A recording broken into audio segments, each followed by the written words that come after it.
Yes, my neighbor has a diesel engine truck. I just drove away. So cool. So what else we got here? Yeah, we're all good. Okay, so the whole idea of a transformation period, a journey, a hero's journey. And by the way, the word hero, just like poet and doctor, works for men and women. We're not going to use the term heroin because that's like a very addictive drug. And and I really I think we need more words that can be gender neutral. So please understand that when I say hero, I am as much talking about the female hero as the male hero. There are some differences in traditional feminine and masculine coming of age and transformation journeys. However, there's a lot of parallels. So really what I want to do is set the frame so that all of us who are kind of tuned into this process can begin to open up to the beginning of the journey. So ultimately we have, where are we? Where are we now? And by the way, if you are at home, are these words coming out mirror image? Because they're coming out mirror image on my computer. So just if you could just type in the chat whether you can actually read these, let me know, because this is, again, I'm learning, right? So I don't know, I may need to write bigger. Usually red shows up really well on this camera, but I don't know if it shows up well on this camera. What do we got here? Looks good. Okay, good. And by the way, if the volume is, I've turned the volume way up on the camera, so hopefully you're getting enough volume. Let me know about that as well. All right, so where we are, here we are now. We are here. We are as we are, and there are things in our life that, you know, if this is the threshold, you know, there are things that are kind of bothering us. I call this the friendly frustration. You know, down here, good, nothing wrong. You know, I know how to tie my shoes. I don't need to learn how to tie my shoes. That's good. I know how to make coffee. That's good. You know, I know how to kind of go through my life. I've been paying my rent pretty well. You know, got things kind of handled, doing this and that, and this is working. And then there's a certain level of frustration, and for you it may be, you know, you went to a wedding or something and you saw some of the pictures and you saw yourself in the picture and you realize, as I did a couple of years ago, oh my God, I've gotten fat. Ouch. Ooh. And then you have this feeling of, okay, I'll start wearing black. I'll start wearing black so no one can see, right? Or the other things, you know, so there becomes an awareness that something's not right, right? Or for my smoking clients, my smoking cessation people, there's always some point where it's like, I suddenly realize I need to stop. What is that trigger point, that leverage, that area, that frustration? And that's really the call to the adventure. That's the call to the journey. Where are you now, and where is the frustration? And so I want you to just think about the areas of your life where you're frustrated, where you kind of feel like there could be something better, but you're not there yet. But change, you know, change. Do I really want it? Do I really want to change? And I want to kind of give an example of a couple of different ideas that are running for me, of different courses that I want to teach in this 90-day period. And one is habit change. Do you have a habit? It could be as simple as biting your nails. It could be as simple as one of my habits is kind of letting my living space get sloppy because I'm busy and I'm working on projects, and to take the time to vacuum, I don't see how that's going to generate income or get ideas on paper or set up my my online thing, you know. And for me, one of my long-term desires was to do the online streaming, and I thought about it and talked about it for something like 3 years, and it was only in the Transformation Tuesday of the first 90 days that I finally, by the 4th week, I finally kind of figured it out. And it was very uncomfortable. And it brought up a lot of agita. Even just today, I took all day to set up this new platform. And, I invested some money in it. And it's just like, oh, is it going to work? And to just, it's not comfortable. I've moved out of the comfort zone. And so what I want you to do is to start thinking about areas in your life that you might want to move out of, or that are calling you to change.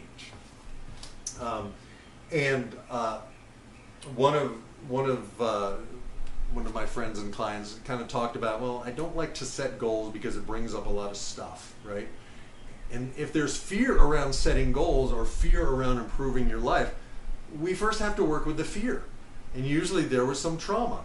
Usually there was some what we call a one-time learning event where you tried something and got slapped, or like my friend John Jones was playing the drums on the top of the stove, and he went for the cymbal, and his mom had just boiled some water on that particular one, and he burned his hand.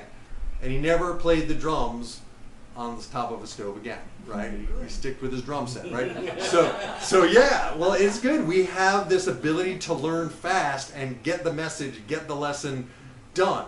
The problem is, as little kids, we learned that for a lot of things and created boundaries that were really, little kid shouldn't do certain things, but now you're a grown-up. But that rule is still in place.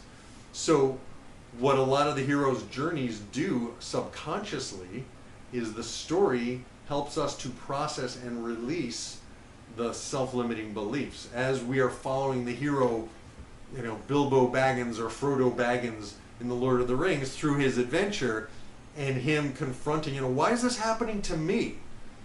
And Gandalf saying to Frodo in the depths of this dark place, sometimes we're given challenges we don't understand, but it's up to us to respond.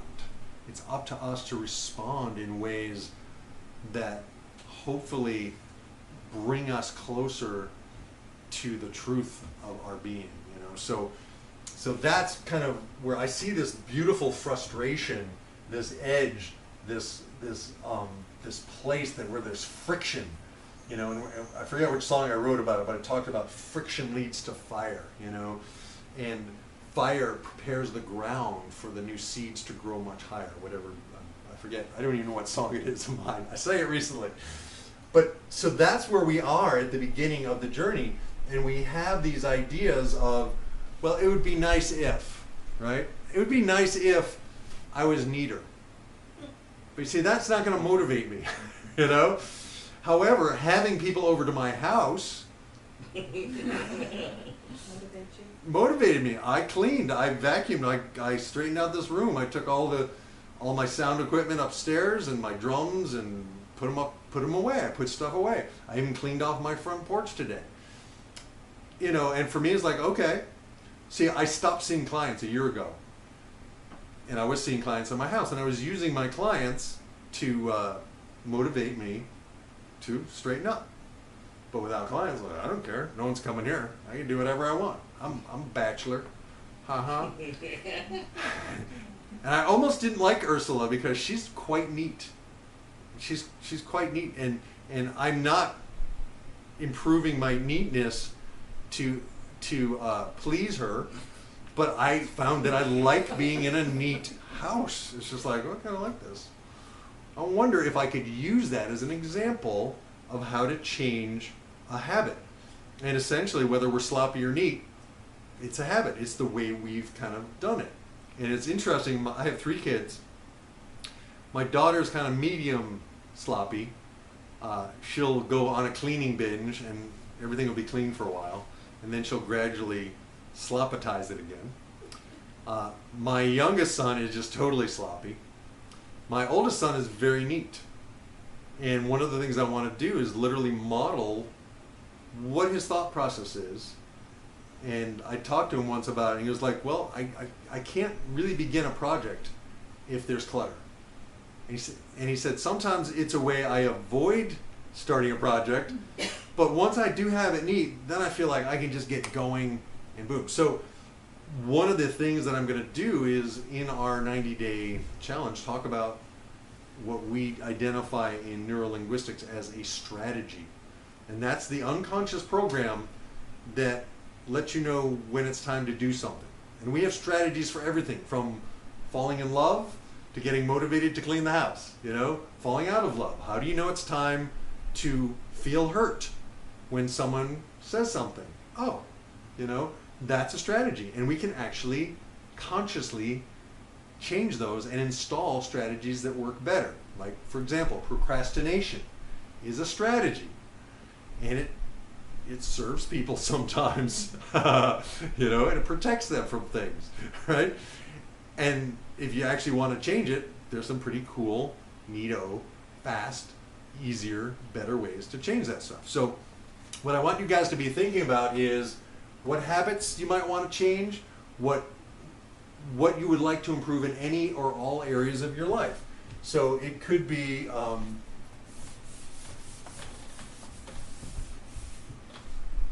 so where are we now? What do we want?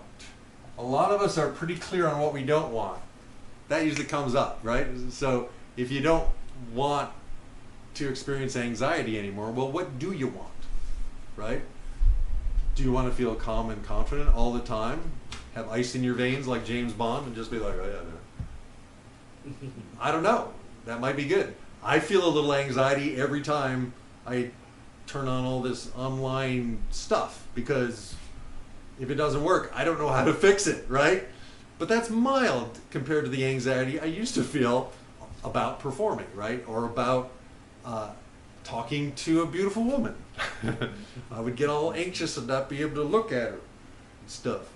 So I'm so glad you didn't meet me back then.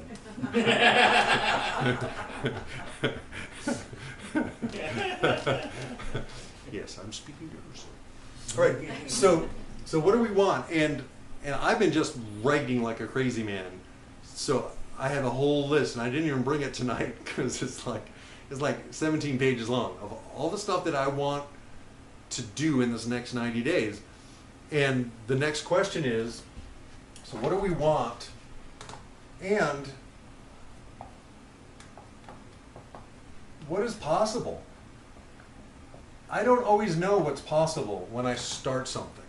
Like when I did the first Transformation Tuesday, you know, I thought it would be no big deal to have, you know, 10, 15, 20, 50 people show up. And don't worry about it, just leave. And, you know, it was a challenge to get 5 or 10. And it was like, oh, okay. So it wasn't a realistic goal, but you don't know until you start, right? I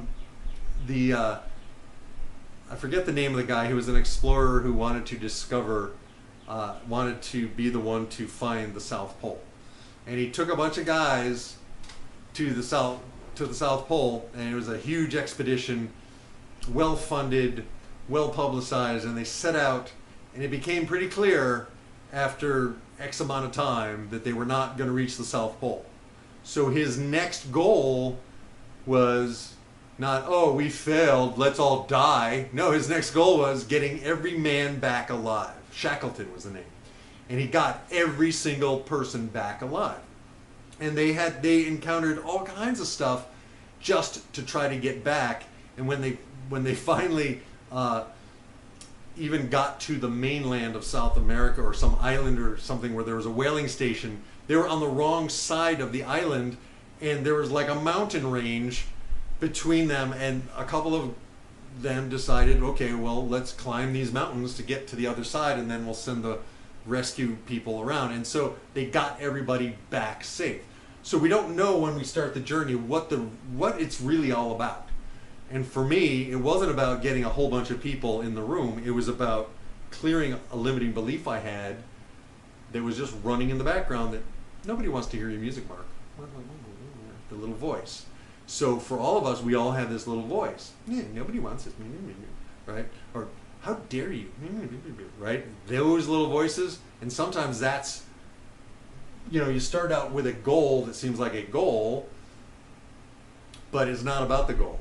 It's about something that brings the stuff up that you can then look at and go, oh, I have this limiting belief. No wonder I've never done this, this, and this, because every time I've tried, this belief has popped in and stopped me, right? So that's where we want to be able to look at. And fortunately, and this is why I want to do this next 90-day frame, is that I have so many tools that you can literally use to clear these limiting beliefs. And that's what I did in the last 90-day session. I started clearing the beliefs that were coming up, and almost every week another layer of the onion got cleared. And by the end of the Transformation Tuesday, I didn't have the charge that I had when I went in to do it, and it became joyful, and it became something that was like, wow, I'm really glad I did this, right? I'm so grateful that I got to do this. But it was also the thing that said, you know what? And having done this, I can't stay at Unity anymore. I have to go for something where I can use all of my skills, not just one or two songs every Sunday. I need a place where I can use my songs and my healing work and my message and teach my method and all these different things. And so for me, this is now the next step. So be prepared for things to change, and be excited about that, because even though it's not always easy, even though it sometimes brings our stuff up, it's now, for me, it's like, wow, cool, my stuff came up. My stuff came up, and Friday night, something came up for me that was inadvertently triggered, and I was able to go, okay, here it is. Can't sleep now, I'll just work on this. And after a couple of hours of tossing and turning, I had a release, and something cleared. And almost every week there's something that gets to clear. And this is the ultimate process that I want to share with you, because I'm so excited about it, because it works. You can actually change your life and have fun doing it, and have support from people like me and the other people on the call, on the chat, in the room, wherever, to actually go for it. So I gotta keep an eye on the time here, because I could talk for a long time. So we're gonna look at, where are we now? What do we actually want? And what is possible? And sometimes we don't know what is possible, and that's great, because we want to find out, and the only way we can find out is by kind of going for it, right? The Roger Bannister and the 4-Minute Mile, it was this arbitrary wall that nobody thought could be broken. And this guy who actually had asthma and wasn't, he wasn't the strongest, really the fastest, but he set his mind to breaking the 4-minute mark. And once he broke it, within a month, like several other runners broke it, because it showed what was possible. We don't know what's possible. And I love the John F. Kennedy speech. We choose to go to the moon, not because it's easy, but because it's hard. So I want you to think of something, and you don't have to come up with it tonight. You don't have to come up with it to now. But I want you to really seriously think about what it is that, if you could shift it or change it or love it, that would really open something up in your life, and you're going to notice that you're going to feel better, you're going to have more energy, things are going to start working. And it doesn't mean that there aren't other things that you're going to end up working on in the future, but it's a process. That's why we're here. My youngest son is a video gamer, and I keep telling him, if you took all of the stuff that you do in video games and applied it in your life, and saw that this life is literally exactly what video games are trying to replicate, but it's real, it could be the most exciting thing you ever did. And his answer is always, yeah, but you don't get to respawn. When you're dead in this life, you're really dead. And I'm like, we don't know that. So it's like, what is possible? And you know, where's the edge? And is it time to move past it, right? Or is it time to take a baby step?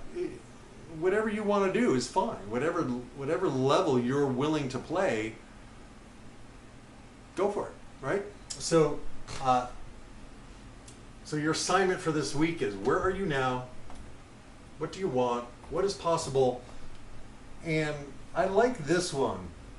What is staying the same costing you? This is a good one. What is staying the same costing you? And for me, as much I felt so magnetically drawn, guided, called to this little church in Albany called Unity, where, you know, my mind mastery ideas were really perfect for that place, and my songs really fit, and people really appreciated it. But if I stayed, it's like it was starting to cost me, because I was feeling areas of frustration, and it wasn't anybody's fault. It was just, I have 500 songs, you know, and if you only can do 2 of them each week, or 1 of them, or even 3 of them, that leaves a lot of songs unsung, and my songs are pushing at me. They only want to be sung. They want to be sung, and I was just doing music. I wasn't speaking, and I got to do my first speaking gig there and combine it with music, and it was a real confirmation that, okay, this is something that I may be taking on the road. I don't know. I may be going to colleges. I may be going to other churches. I may be broadcasting live. I may create a TV show. I don't know. That's what my 90 days is all about, to go, okay, what's next? What's next? I'm ready to squeeze out of this small skin that I was in and expand and, you know, stretch and see what's beckoning. And I have no idea. And I love that excitement. So what is staying the same costing you? And really imagine, what would it be like to have what you want, do what you want, and be who you want to be? What would it be like to really be the person that you sense you could be? What would that be like? And what would that be worth in your life? What would that open up for you? That's what I want you to think about. All right? And my time is almost up. So I want you to just, for this next week, as we're still gearing up, this is kind of the orientation, the beginning, the preparing for the journey. We're getting our equipment together. We're making plans. We're getting our maps out. We're talking to people who might have been where we want to go. We're interviewing sea captains to see which vessel we want to sign on to. You know, and think about Darwin. There's a wonderful story. His father had a whole gig set up for him to be a doctor, and he wasn't into that. And then his father had a whole thing set up so he could be a minister, you know, an Episcopal priest in a country parish. And he would have had a comfortable stipend, and he could have continued his naturalist hobbies, you know, collecting beetles and butterflies and, you know, tromping around the English countryside. But at the last minute, the very last minute, an opportunity came for him to be an unpaid naturalist on board this boat. And the boat carried a couple of wonderful gifts. First of all, it was the roughest, most uncomfortable lifestyle that an English gentleman could possibly imagine. He did have his own cabin, but it was small, and the crew was pretty rough and rowdy, and the captain was a religious zealot, exactly the kind of person that he would need to address in his future writings. The exact closed-minded zealot thinker that he would have to deal with later on. And so it was wonderful practice for him to test his sense against this captain. And also, he began to study the crew, and he began to understand how that he could kind of fit in and become one of them in a way that would open up possibilities. And then when he got to South America and other places, he used the same skills when he went inland to collect specimens. You know, he managed to hang out with the South American cowboys, the gauchos, and they took him everywhere, and he found dinosaur bones, and he was just collecting specimens and writing, and it was something that was so incredible for him, and it has totally changed the way people view the world. But it almost didn't happen. It almost happened on a fluke, and he had to ask his father's permission, you know, and his father was very put out and didn't want to give it, you know. So when we begin our journeys, the comfort zone will often challenge us. The people who benefit from us being the way we've been will often make noise, but eventually they come around. Eventually they come around. And Charles Darwin came home, and then he realized that he had a massive undertaking to make sense of all this. And so, you know, it wasn't like he went on this journey, came and wrote a book. It took him years and years of studying barnacles and kind of getting the sense that, oh my God, there's something going on here. This was not created in 7 days, like the Bible said. Oh my God, what are we going to do with that? You know, people won't like it. How do we make these ideas palatable and yet also challenging and new and available? So that's the way progress has been made. A journey beckons. A journey beckons. I dare ya. I double dog dare ya to begin tonight, to prepare. And we will have more next week, Transformation Tuesday number 12. I want to hear from you guys. Email me, and we're going to get going. All right? So that's all I got. That's all I got for now. I want to sing a song.